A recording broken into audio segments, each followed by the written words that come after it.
क्षत्रिय शब्द वहां से निकलता है। क्षत्रिय और क्षत्रिय में अंतर नहीं होता। कुछ लोग खत्री कहते हैं, कुछ क्षत्रिय कहते हैं, कुछ क्षत्रिय कहते हैं और इसके नाना प्रकार के प्रकार हैं। कुछ ठाकुर कहते हैं, कुछ राजपूत कहते हैं, बहुत सारी इसकी विशद व्याख्या है। क्षत्र शब्द से क्षत्रिय बनता है। जैसे धूप और बरसात से किसी राहगीर की रक्षा क्षत्रिय यानी छाता करता है, उसी प्रकार से राम की, राष्ट्र की और धर्म की छाता बन करके जो रक्षा करे उसको सही मायने में क्षत्रिय कहा जाता है।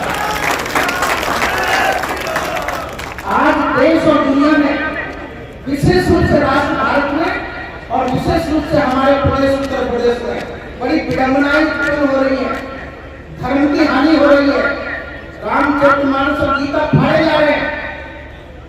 500 साल बाद देश में ऐसे विद्वान दिखाई दे रहे हैं जो रामचरितमानस का अर्थ कर रहे हैं।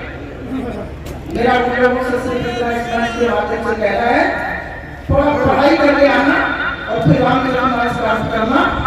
यदि रामचरितमानस का आपका किया हुआ अर्थ सही हो जाए तो मेरे जैसा साधु आत्महत्या कर लेगा।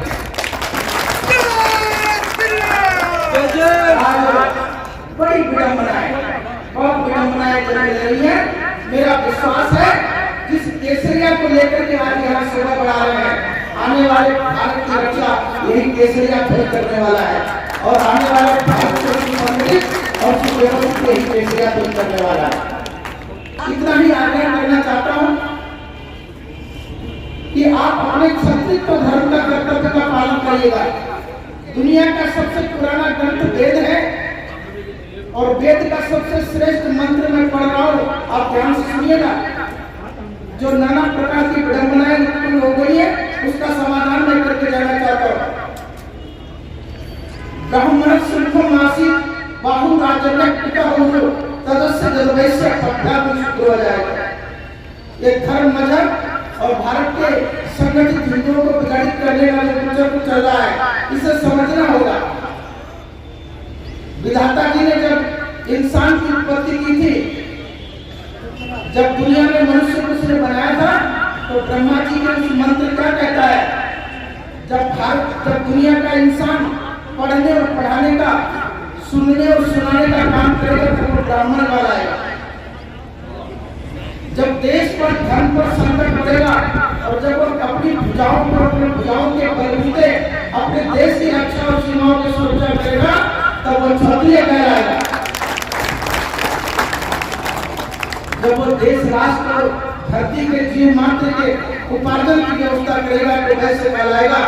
और जब वह अपने राष्ट्र की, धर्म की, संस्कृति की, सभ्यता की, स्वच्छता का संकल्प लेगा तब वही व्यक्ति शूद्र कहलाएगा। धर्म, मजहब और जाति वर्ण व्यवस्था कर्म से होती है, जन्म से नहीं। जन्म से हम सब शूद्र होते हैं। 1 महीने तक हमारी माँ शूद्र की तरह आचरण करती है, मगर जब हमारा कर्म अच्छा होता है तब फिर हम दिव्योत्तम कहलाते हैं।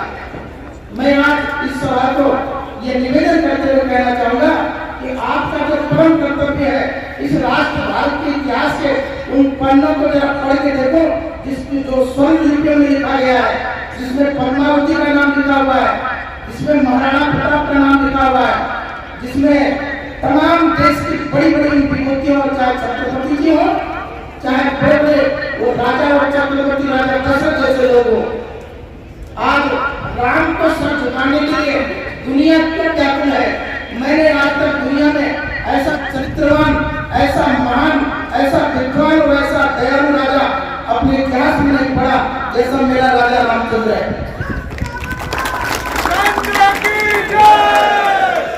हम उसके पाँव नहीं पड़ेंगे तो मेरा जैसा साधु ये बात कह के जाना चाहता है।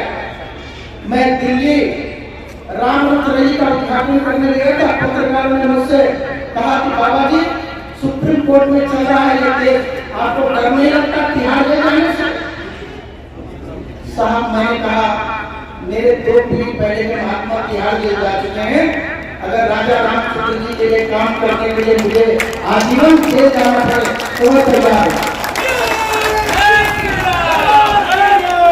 मैं समझता हूं आपके घरों में दौड़ने वाले नहू को मैं अच्छी तरीके से समझता हूँ। ये कभी मत भूल करिएगा कि बाबा जी ये नहीं समझते। 26 वर्षों से